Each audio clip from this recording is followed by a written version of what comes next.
Hey, Brandon, Trevor Gross from CUTigers.com here. How's practice going for you personally, and what's it like for you to kind of carry on the legacy of the number 13? I'm sure you take a lot of pride in it. Is there some pressure involved with that as well, being that it goes back to Coach Grisham and Adam Humphries and most recently Hunter Renfrow? Practice has been going great for me. It's definitely been a more of a bigger role, I would say, this fall camp for me. As far as the legacy of Humphries and Coach Grish and Renfrow, it's awesome just to carry on and, not like necessarily play their game, but just be great.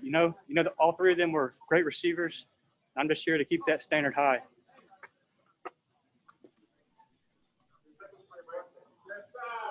Hey, Brandon, this is David Hood with TigerNet. Quick question for you. When, all of the athletes or the football players were sent home, maybe they had to do things on their own. What was it like to have, Balin with you and it's offense and defense? And, how did you guys stay in shape? How did you work out? What did you do to kind of fight against, the pandemic? We just competed every day, really. I mean, me and my brother were constantly working out together. He would try and guard me on some one-on-ones. That didn't go too well for him, but no, we just worked and we ran hills. We were just old school training. It was good.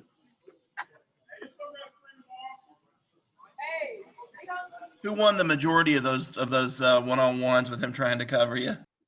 I'll give him some credit. He won a few, but yeah, I think I've gotten a little bit more quicker than he has. Brandon, Coach Sweeney said that they very nearly did not redshirt you last year. What was that like? Just being kind of on the fence and then having to go through the redshirt year, and how much did you use that to grow as a player? I thought it was great for me. I mean, personally, I felt like I needed to be redshirted. I just didn't feel like I was developed enough to play. I could have played, some games, but I would say some of them bigger schools, I wasn't ready, But just me getting redshirted, it motivated me a lot, and I was just working every day, practicing like I was going to play, even though I wasn't. Brandon, this is Matt Connolly with the State. Who was the quarterback for those one-on-one matchups? One-on-ones at home? Yes, sir.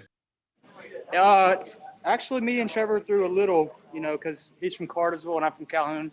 It's 30 minutes apart, so we would meet up every now and then. And then my high school QB, he goes to college at Berry College in Rome, Georgia, so he threw with me too. Brandon, this is Larry Williams at TigerIllustrated.com. Are you still bouncing around all three of the receiver positions? Yeah, I would say a little. I've kind of stepped back from 9-man, I would say a little bit, but 5-man and 2-man, I'm still rotating pretty good. And then, yeah, I would say I've stepped away from the 9-man spot, and I've just stuck to 5 and 2 lately. Are Frank and Joseph fully back this week, I guess? Yeah, they're finally stepping back in. They look great. They were great today. I know it was rough for them just to come back in. They haven't been conditioning like we have, but they look really good for their first day. Brandon, what's been the? Oh, go ahead. Brandon, what's been the response to the new redshirt rule for all you guys? Kind of hearing that you can play the whole year and have another year if you want it. I think it's awesome. Guys get another chance just to. I mean, hey, if you wanted to, you can. I mean, I don't think that would be something for me, but I mean, hey, if guys want to do it and they feel like they need another year just to develop more, it's a really good thing for them. Brandon, this is Grace from The Athletic.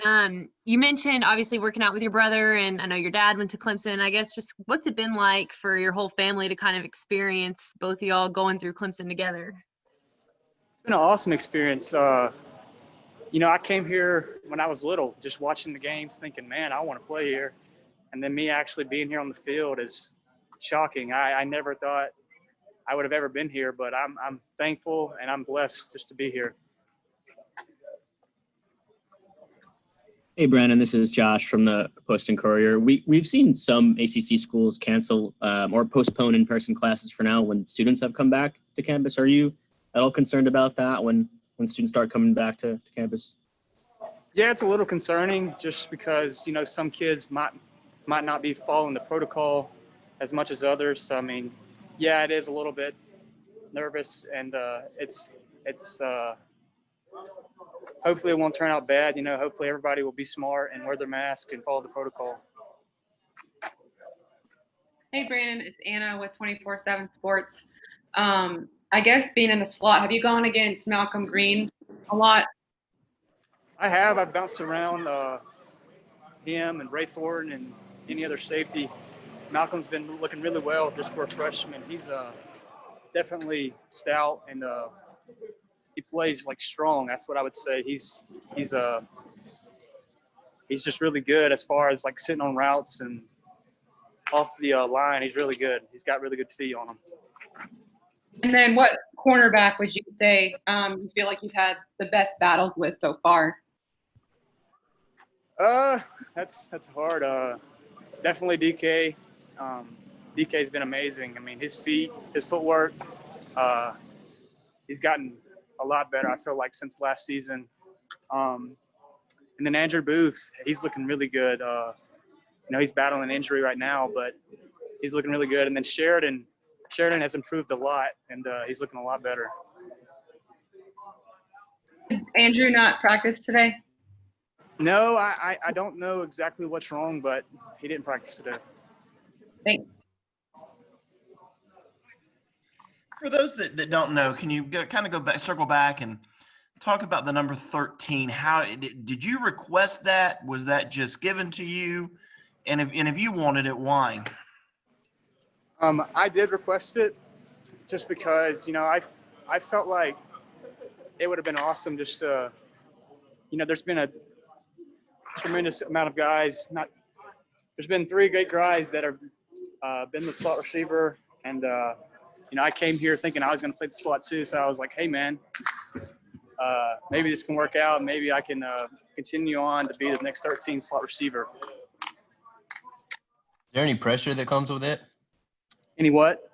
Any pressure with those guys? I mean, not really. I'm playing my game, you know. When I first came here, I felt a little bit of pressure just because what the previous guys have done, but lately I've just kind of let it go, and I'm playing me, and I'm being Brannon. You're also a little bit bigger than those guys. You know, who do you think your game most closely resembles?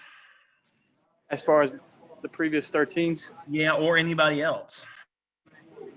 I would say, I mean, it's like a mixture of Humphreys and Renfrow, just because, you know, Humphreys was tough, and I feel like I have some of that in me. And then also with, you know, Renfrow's quickness, I feel like I'm very quick off the line and quick in and out of my breaks.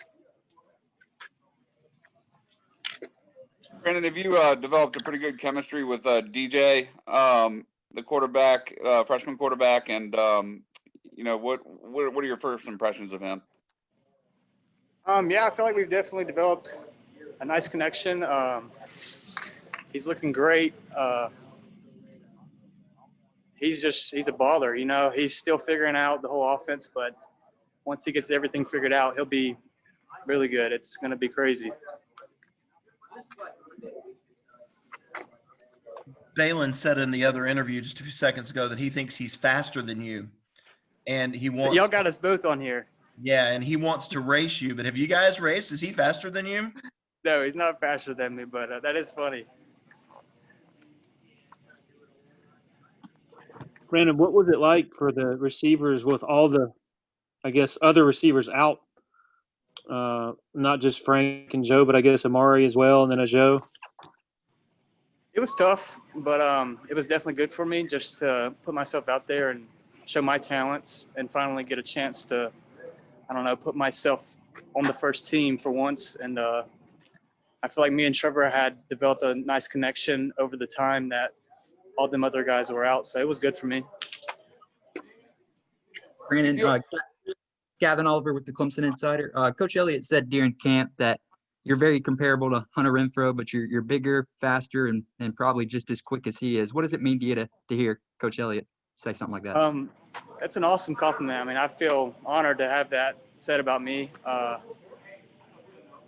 You know, I'm just trying to be me, and I definitely would love to play similar to Renfrow, but yeah, I'm just going to play my game, and yeah. Brandon, do you feel like Cornell Powell has kind of stepped up and assumed a leadership role within the wide receiver group, and how much has he changed from what you've seen of him in the last year? For sure, I feel like he's stepped up a ton. You know, he's always been a leader, and that's his personality. But lately, he's had to step up just because with so many receivers being out, he's just kind of developed into that role. And as far as his game, he's been looking great. I mean, every day I feel like he's improved, and he's just showing off more and more skills each and every day. Brandon, you said you've moved away from the 9. Who are the other guys at that spot now? Playing 9-man, it's Ngata, and then, you know, Cornell bounces it around, and you got EJ, and then like Max May, and you got Josh Jackson. What's your take on EJ so far and what he's sort of demonstrated through August? EJ's looking great. He's quick. He's powerful. I mean, he's going to be a freak by the time he, you know, gets a little bit bigger and more developed. But as far as his game right now, he's looking really good just to be a freshman and just out of high school. And I can't wait to see what kind of receiver he turns out to be, because, I mean, the future's bright for him.